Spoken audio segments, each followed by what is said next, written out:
m'appelle Patrick Romain Angbadja, je suis promoteur de la ferme La Bonne Semence. La Bonne Semence a 4 domaines d'intervention: la production végétale, et dans lequel on a les plantations et le maraîchage.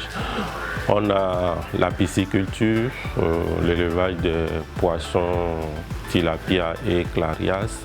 Nous avons la petite transformation qui permet de donner une valeur ajoutée aux produits que nous cultivons sur la ferme. Et enfin l'écotourisme qui nous permet de recevoir des hôtes sur le site à travers l'hébergement et la restauration.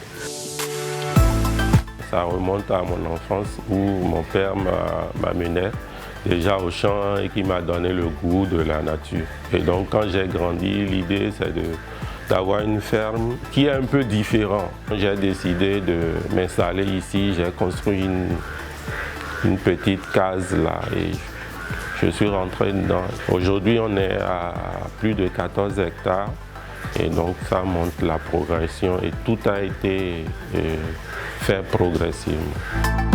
Toutes les difficultés, c'est l'eau. Le site est formé de 2 catégories de terre.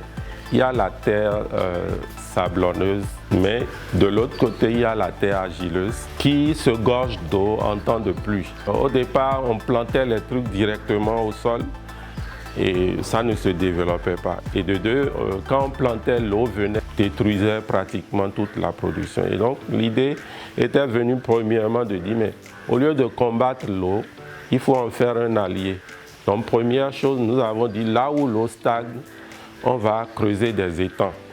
Et donc on a creusé des étangs, ça nous permettait de capter de l'eau.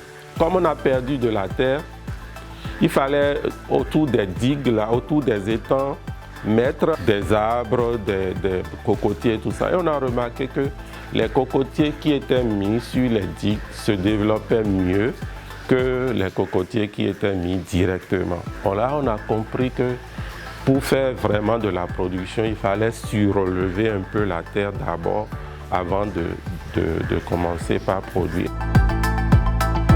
Ce que nous on fait, on sait que ça profite à la réserve et c'est d'ailleurs pour ça qu'on a opté pour de l'agroécologie.